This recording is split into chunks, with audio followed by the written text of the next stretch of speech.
This is the family that adopted Salva when he first came here to the United States, the Moore family, who live right in Penfield, outside of Rochester. And that, to me, is another amazing part of Salva's story. First of all, there's all these terrible things that happen to him. And sometimes when terrible things happen to a person, so many of them, a person can get really bitter or hard or angry about life, right? That didn't happen to Salva. He sort of took all the bad things that happened to him and decided to do something good with them. And that's what he's doing now. But he came here to the United States. He lived with the Moores. He went to MCC, went to college right here. Eventually, he had his own apartment, and he had a car, and he had air conditioning, and he had a computer. And he decided to give all of that up a few years ago and go back to South Sudan and live in those little villages that we were looking at earlier. He gave up all those modern conveniences because he wanted to be closer to the people that he wanted to help. So that's another amazing thing. There's not many people who would do that kind of thing, right? But Salva has done that. Okay. What I'm going to do now is, finally, what you've all been waiting for. I'm going to ask Salva to please come join me here on the stage.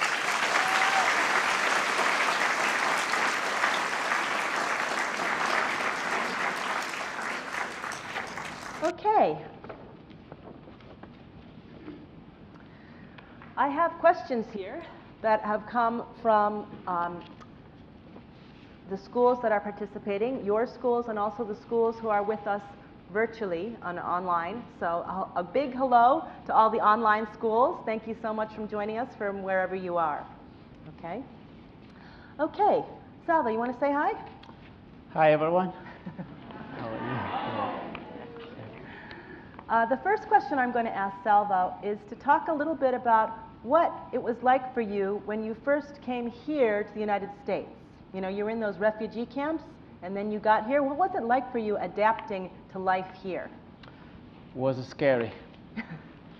Imagine coming from a different culture that you've never been in it, and you never expect anyone. You don't have relatives there, you don't have anyone, you don't have a job. It was really scary. And the first time I came, all the girls looked the same, white people looked the same, men looked the same. Everyone was kind of like, it was difficult for me. And then seeing all these things you have here, you have all electronic. If you go to your room, you have refrigerator, you have a microwave, you have switch here, you need to turn on the light, you need to do laundry, and you have everything was kind of like overwhelmed. But Wegmans was a big thing in my life because it has a lot of food. And where I grew up, I didn't have enough food. And one time with the family that you saw, Mrs. Moore took me to Wegmans and for shopping. And she said, Salva, this is junk food and this is the healthy food. I said, what are you talking about? I can eat anything that, who cares if it is junk food, why they keep it here? A lot of things were happening in my life, but I couldn't imagine that I would be able someday to navigate myself in the city to be able to know where I could go and be able to know where I could find a job and take care of myself. But I have to work hard to make sure I fit in this culture. If I don't work hard to go to school and learn the language and learn the culture and get the job,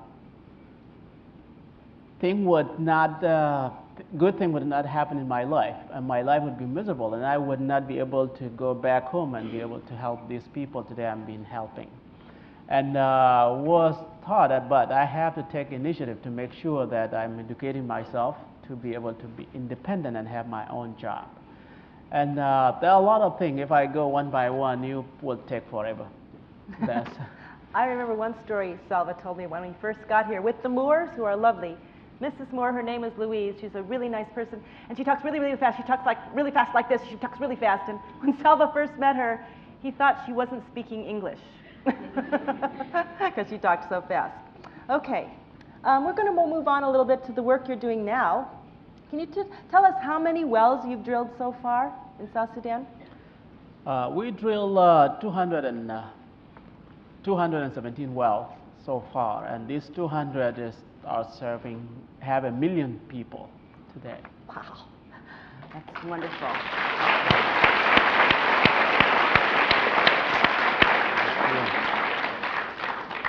Because of fundraising efforts from students like you and schools like yours, about 500,000 people in South Sudan now have clean water who never had it before. That's one of the amazing things about Salva and this book and you guys. The students who get interested in Salva's story and raise money, they're actually, truly saving people's lives. Okay, can you talk a little bit about what happens when a well gets drilled in the village? I mean, I know they have clean water now, but a well means other changes too, right? So what sorts of things happen in a village that gets a well? A lot of things happen when you put the well in that village. For example, about the girls, she mentioned it before. I'm sure if we count the number of the girls here, maybe it would be even with the boys' numbers. But over there, it's difficult for the girls to be able to go to school. And when we put the well there, the girls that walk 8 hours a day could not do that anymore. She would have a chance to go to school. That's one aspect. But it's not just that alone. We have children that will die from age 1 to 5, and now because of bad water. And now having a clean drinking water, these kids, they don't have to die again. And you just see the market is coming in and everything is thriving.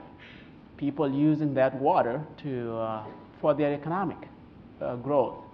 And they build a brick from that water, and they irrigate the small agriculture crops. And clinic come in, and a lot of things happen. And then the business people, they move to that village, and you see a lot of things going on. And just that alone, well, triggers so many things around the well. And the disease, the disease they get from the bad water, are not getting that anymore. Like guinea worm, they could not get that anymore. And that's what happened around the well. Great. Okay, well, we saw some pictures of what South Sudan looks like today, those small villages. You go in there and you put a well in. What are the challenges that you and your crew face? I mean, it can't be easy to put wells in a place like that where you're so far from any kind of civilization. Can you describe some of the challenges that you and your team face? Sure. Drilling a well over there in South Sudan is not that easy. Start from the weather first. It's so hot over there, over 100 degrees every day. And we have to do this work all day long in the heat. That's one thing. But the most difficult thing are the roads. Because here you have a nice road all the time, but over there you don't have roads, as you saw the picture. You have, if you are driving vehicles, you have to create your own roads. And you have to travel like the speed of 15 miles per hour, 10 miles per hour for a whole day. And that one makes work difficult. Also, if you are hungry, you need to eat. It's not like here going to McDonald's and then drive through and order whatever you want to do. No, you have to sit and cook for hours. If you are thirsty, it's another big thing too. You need to find where the water is in order to drink. And if you need fuel for your car or for the trucks, you don't have gas station there. You just go there and then pump whatever fuel you need. And you have to carry everything with you, and it's not that easy to drill the well there because there's so many challenges. But I have to do it because it's changing lives. The war ended in 2011, and there was a referendum that the people of South Sudan voted to become an independent nation. So they are the youngest, the newest nation in the world.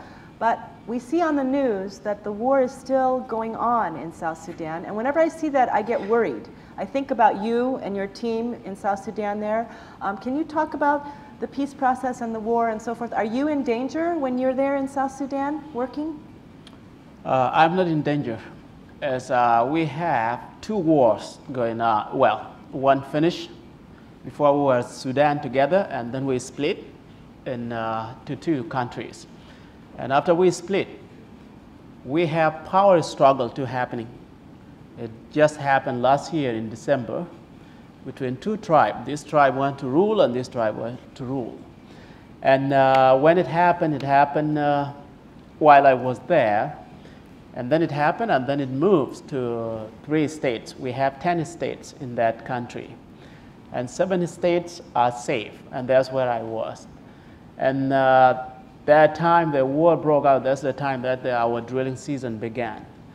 And then we drilled through it, and we didn't have any problem at all. And we finished 40 wells this season without problem and no challenges. And the government too there always supported us. And with everything, wherever we are always safe.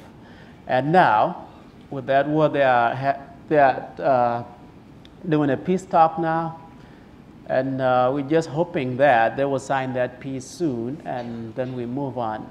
And what you need to remember too, the country that is coming out from the war, it's not that easy for things to get stable right away, immediately. There are a lot of challenges that happen all the time.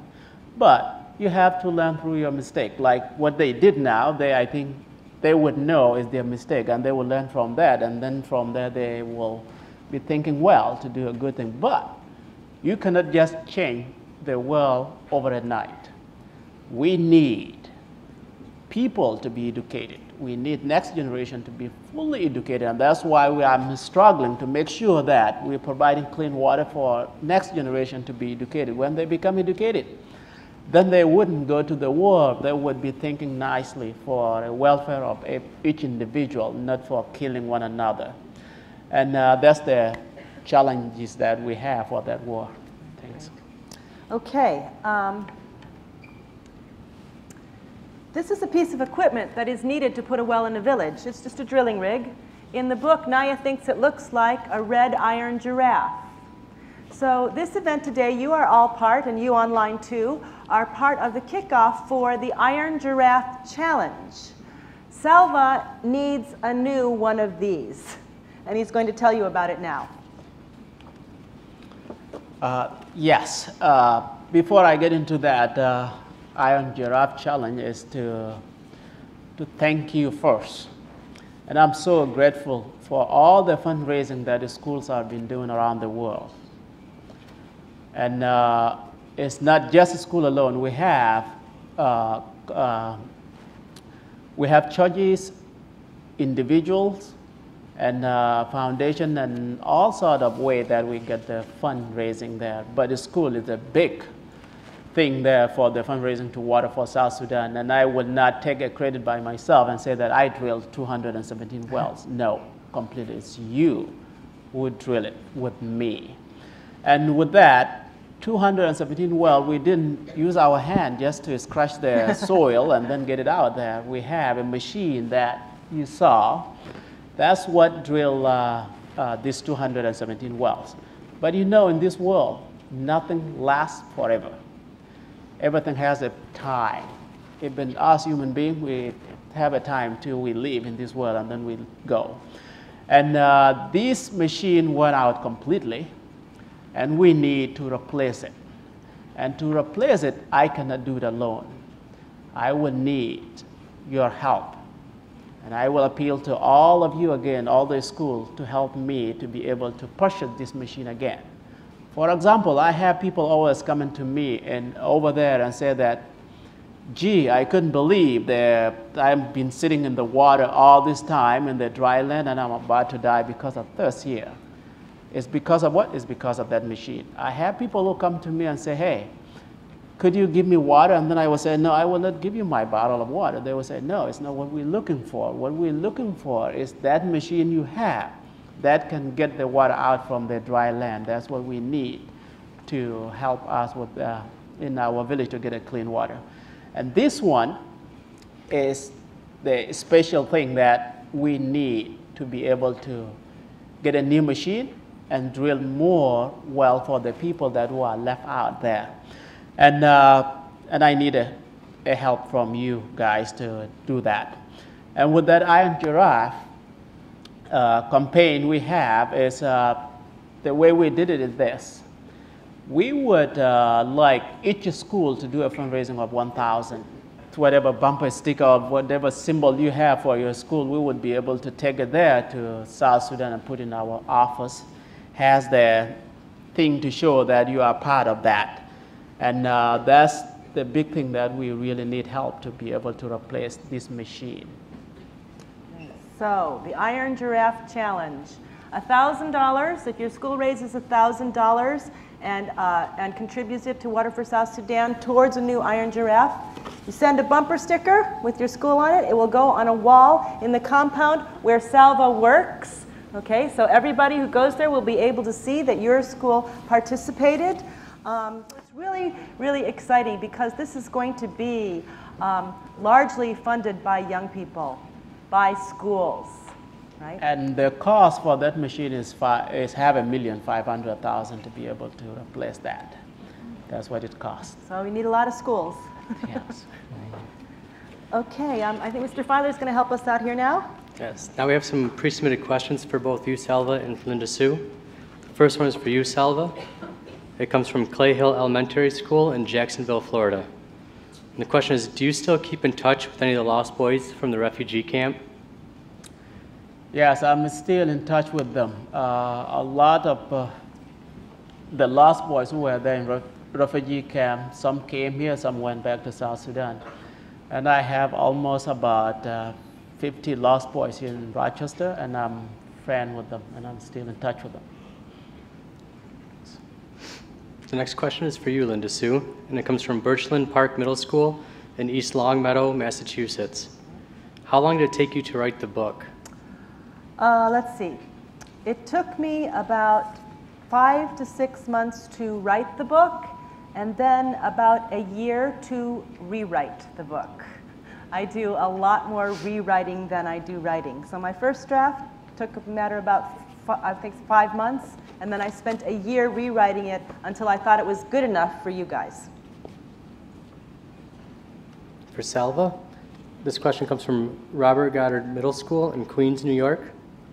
How can you make sure the wells you dig will be maintained to provide water for the years to come? Good question. It's very important to make sure that when you put the well there, this well will be maintained. If it will not be maintained and then broke down and people go back to bad drinking water, many people will get sick because their system get used to clean water. And there's a process that we make sure that this well is being maintained well. First of all, when you drill it, you need to hit the right water table that would not dry up. And good thing, the wells we have there, they are refillable. The rain season, when it comes, it fills them up. Make sure you are in right aquifer water table. That's the first thing you need to secure. Second, how to get the chain of supplies. We leave the part with them, and then UNICEF help them too to supply them with a spare part they need. But if they have a spare parts and they don't know how to fix it when it breaks, it's another problem. We make sure we train the villagers to maintain that well. If it breaks, they can fix it. But when it breaks, and this guy going to fix it, who will pay him? That person who is fixing.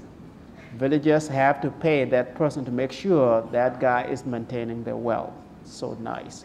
And this is the system that we put down to make sure wells are well maintained. This question is also for you, Salva. It comes from Barrington Middle School, Prairie Campus in Barrington, Illinois. It's a two-part question. The first part is, once a well is built, how is water usage regulated? And the second part is, do wells run out of water? Wells do have enough water. And that's what I said before, because we have to hit the right aquifer and all this kind of thing. And the regulation of the well, it comes right from the village, because you need to make sure the village owns the well. It's not Water for South Sudan own the well. And when they know that they are the owner of that well, because you let them get involved in early time, like you saw, they can go to the bush, collect the gravel, make sure they are part of that process of drilling. That's what makes them feel that they own it, it belongs to them. And then set up the committee. If they have a problem there, they will be able to sit and solve that problem. And this is how they regulate that. Make sure that well is belong to them, to empower them. And when they know it's belong to them, They own it, and they would not allow anyone to mess around with that well. This is the system that we let them use. This is also for you, Salva, and it comes from Cornerstone Schools of Washington, D.C. Has building wells for the Dinka and Nuer helped you bring peace between the two tribes? Another good question. You know, in South Sudan or in Africa, we have a tribal issues. Is a big thing there. I'm from this tribe, from this tribe, we need to have a power and all this kind of thing. That's what is really destroying us there in Africa. And with this, we just launched a peace initiative project in December when the war broke out there with another lost boys from Nuer tribe. I'm from Dinka tribe, who is running another organization that provide the water. And we put well in 4 well in Dinka area. Him and I, we were there together to tell them that this is how we need to take care of ourselves, because all of us, we need that clean water. And this and next season, we will be going to Nuer area also to show them that this is what we need to do to make sure we get along together. And so far, with our thing that we're doing, our small scale we're doing is helping so much. Wherever we go there in that village, it make a great impact to them to understand that, yes, we're all together and we need each other to work together. And working together, that's what takes you to next level, and it's helping. Before we get to the last question for Salva, I just wanted to take a moment to talk about the kind of inspiration that he's been to me. Now, he's doing these amazing things, right? I mean, he just had this idea that he would go and put wells in South Sudan. I mean, that just blows my mind anyhow. I wouldn't have no idea how to do that. He just said, oh, I think I want to do this. I'm going to go put wells in another country. Wow, right? But like everybody else here, I sometimes have not so good days. I sometimes have bad days. And on those days, I really do my best to think about Salva. First of all, I think about what he went through when he was 11, that you're all reading about now in the books. The terrible things that happened to him when he was on his way to the refugee camps. I think about that. And then I think about him today in those little villages where it's so hot and there are so many problems and difficulties in putting in a well. I think about Salva and I think, okay, my bad day is nothing like his bad days, right? I can do this. I can get through this. This is, you know, this is okay. My life, compared to what could be, compared to the lives people have to live all over the world, I'm pretty darn lucky. And I think about that and I think, okay, I'm not having a good day, but I can get through this. And I really do think about Salva at those times. I think about how he got through all of the stuff that and if he can do that, if he can get through all of those things, well then I can deal with what I have to deal with in my life. And so on not just like a global international level, on a truly personal level, Salva is a tremendous inspiration to me. And I hope for those of you who haven't quite finished the book, by the time you finish, he will be an inspiration to you too. Which kind of leads us into our last question. A little addition to that, sorry Okay. for that. Is after you read the book, you saw that my uncle has been killed by Nuer tribe. If I decide today just to go back and kill Nuer people, is it helping? No, completely. Revenge means nothing. We should know revenge. If someone did a bad thing to you, you should pay back with a good thing. And that's why I said that no matter what Nuer people did to my uncle or to my people or my tribe did to them, I should not seek that way of revenge. I should go for peace to make sure I'm not just drilling well in Dinka area only. I should go to their area and drill as well, because revenge would not help us in this world completely, and we should have a forgiveness and do the best to ourselves together. And the last question, Salva, is what is your message to all the young people watching and listening today? And what would you ask of students around the world who read A Long Walk to Water? My message to young people today who are watching this, is, those who are sitting here, is that I just want to tell you that, guys, you are very lucky to be born here in America or in the first world country, because some of you at your age don't have that privileges. And please don't take this life for granted. You are the next world. Soon, if you do well, you will change this world. I'm sure you eat 3 times a day here plus a snack, correct? And you have everything. You don't have to carry a gallon of water every day walking. You eat good food, you have a good place to sleep, you have electricity, you have clean water, you have everything that you need. If you have a headache today, you would just go and get the Tylenol and it's done, or Advil. But over there, they don't have that. And please don't throw it away what you have. You should take advantage of that than just complaining all the time and say, well, homework is so difficult. These people, they're still going to school and they're still doing a homework. And please don't take this life for granted. Take advantage of that and don't complain, because you have opportunity to be born here and to live in this country, good country. And what for I need to tell to the people of South Sudan today is to make, for people of South Sudan, they are not alone. You guys are here today, and I'm sure you've been doing a fundraising to Water for South Sudan. You are helping these people. And my message to them when I go back, I will say that you always have hope, because people are there for you. You have good friends around the world that are supporting you. And thank you very much for all your support and the fundraising that you've been doing to Water for South Sudan, and all your support. Thank you very much.